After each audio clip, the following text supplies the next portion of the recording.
دیدار الہی کے حوالے سے غوث پاک رحمۃ اللہ علیہ نے فرمایا کہ دیدار کے 3 طریقے ہیں، 3 طرح سے دیدار ملتا ہے۔ ایک تو دیدار ملتا ہے آخرت میں، جو کہ اللہ کے جمال کا دیدار ہے۔ ایک اللہ کا دیدار ملتا ہے آخرت میں، یہ اللہ کے جمال کا دیدار ہے۔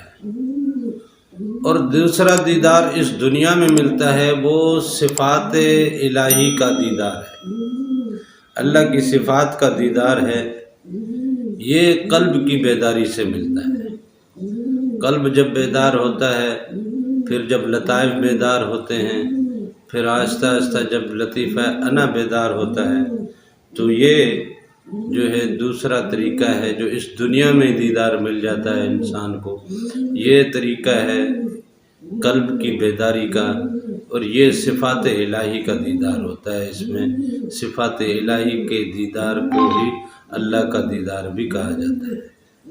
غوث پاک رحمۃ اللہ علیہ نے یہ فرمایا کہ پہلا طریقہ جو کہ جمال الہی کا دیدار ہے وہ آخرت میں ہوگا، اور صفات الہی کا دیدار ہے جو اس دنیا میں ہوتا ہے، اور یہ قلب کی بیداری سے ہوتا ہے۔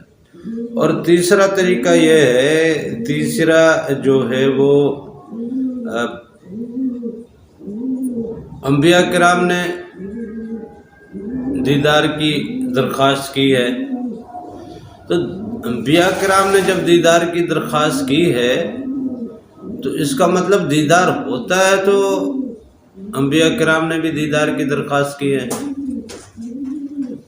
اور انبیاء کرام کو جو ہے وہ صفاتی اسماء ملے ہیں، تمام انبیاء کرام کو۔ حضور نبی کریم صلی اللہ علیہ وسلم کو جو اسم ملا ہے وہ اسم ذات ملا ہے۔ اب اسم ذات کے ذریعے بھی انسان کو اللہ کا دیدار ملتا ہے۔ اسم ذات ہے اللہ، تو اللہ اللہ کے ذکر سے جب قلب بیدار ہوتا ہے تو پھر اللہ کا دیدار ملتا ہے۔ یہ دیدار طفل نوری کے ذریعے بھی ہوتا ہے، یہ دیدار جو ہے جزء توفیق الہی کے ذریعے بھی ہوتا ہے۔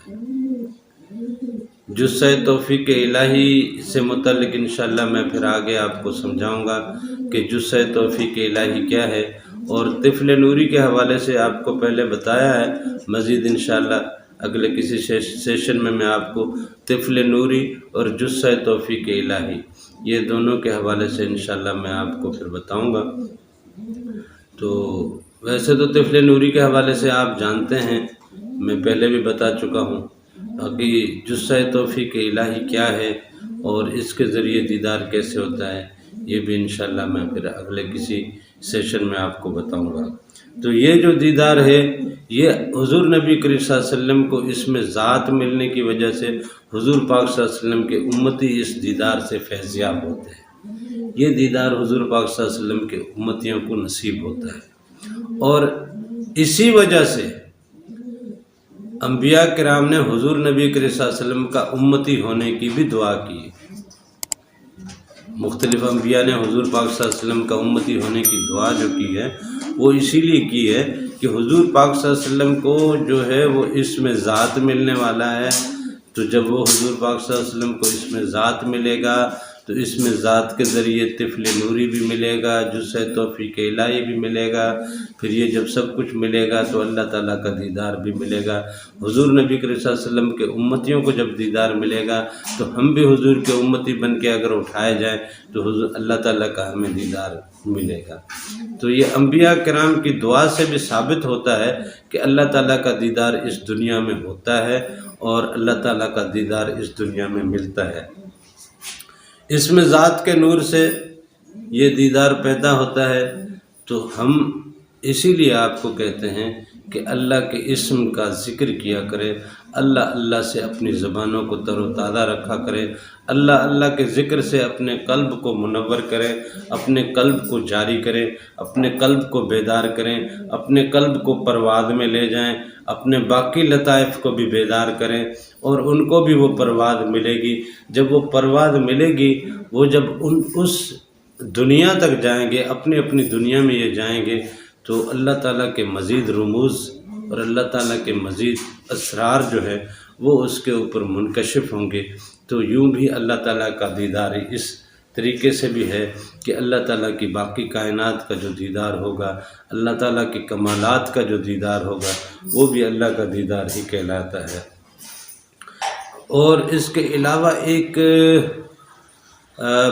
جگہ پہ غوث پاک سرکار نے فرمایا کہ جو اس دنیا میں اندھا ہے وہ آخرت میں بھی اندھا ہی اٹھایا جائے گا۔ یعنی جس نے اس دنیا میں اللہ کا اگر دیدار نہیں کیا ہے تو اس دنیا میں جب وہاں اٹھایا جائے گا تو وہاں بھی وہ اللہ کا دیدار نہیں کر سکے گا۔ لہٰذا جو نابینا رہا اس دنیا میں، جس نے اس دنیا میں اللہ کا دیدار نہیں کیا، وہ اس دنیا میں بھی نابینا ہی رہے گا، وہاں پہ بھی اللہ کا دیدار نہیں کر سکے گا۔ لہٰذا اللہ کے دیدار کے حوالے سے بہت سے اقوال ملتے ہیں، بہت سے قول ملتے ہیں، بہت سی باتیں ملتی ہیں، بہت سی مثالیں ملتی ہیں، بہت سی روایات ملتی ہیں۔ لہٰذا یہ غوث پاک صلی اللہ علیہ وسلم کے، غوث پاک سرکار کے، غوث پاک رحمۃ اللہ علیہ کی جو ارشادات ہیں، یہ ارشادات بھی کوئی اتنے ہلکے ارشادات نہیں ہیں۔ غوث پاک کی ہستی سے کون واقف نہیں ہے؟ تمام سلاسل جو ہے وہ غوث پاک سے جا کے ملتے ہیں۔ غوث پاک کو بھی اس میں اللہ ملا، حضور نبی کریم صلی اللہ علیہ وسلم کی نسبت سے غوث پاک کو اس میں اللہ ملا، اس میں اللہ کے ذریعے انہوں نے اللہ پاک کا دیدار کیا۔ غوث پاک کے توسط سے حضرت امام ابو حنیفہ کو اس میں پاک ملا، حضرت امام ابو حنیفہ نے اللہ پاک کا دیدار کیا، امام احمد بن حنبل نے اللہ تعالیٰ کا دیدار کیا، امام جعفر صادق نے اللہ تعالیٰ کا دیدار کیا، حضرت جنید بغدادی رحمۃ اللہ علیہ نے اللہ کا دیدار کیا، اور بہت سارے اللہ کے ولی ہیں جنہوں نے اللہ کا دیدار کیا۔ صابر پیا کو دیکھیں، کلیر شریف میں جب انہوں نے کہا کہ اللہ کے عذاب سے ڈریں، میں آپ کے لیے امام بنا کے بھیجا گیا ہوں، اس وقت کے مفتیوں نے اور اس وقت کے علماء نے اور اس وقت کے بادشاہ وقت نے اختلاف کیا، اور جب انہوں نے جس طریقے سے وہ عمل کیا کہ وہ پورا کلیر جلتا رہا، 8 کلومیٹر کی سراؤنڈنگ میں کلیر جلتا رہا، تو وہ کیا تھا؟ اللہ کا نور، اللہ کا جلال اس کی ذات میں سما چکا تھا۔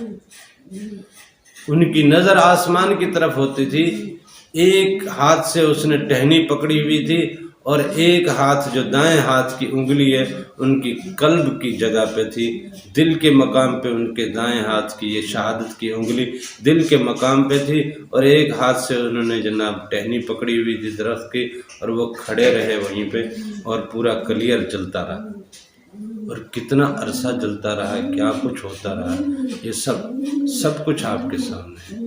آج بھی کلیر موجود ہے، آپ جا کے کلیر کی سیر کر سکتے ہیں، وہاں پہ جا کے دیکھ سکتے ہیں، اللہ تعالیٰ کے نمونے اور نشانیاں موجود ہیں۔ اگر کوئی تسلیم نہ کرے اور کوئی اندھا رہنا چاہے، کوئی خود کو نابینا کر کے رکھے، تو اس کو بینائی ہم تو زبردستی دے نہیں سکتے، یہ تو عشق کی بینائی ہے۔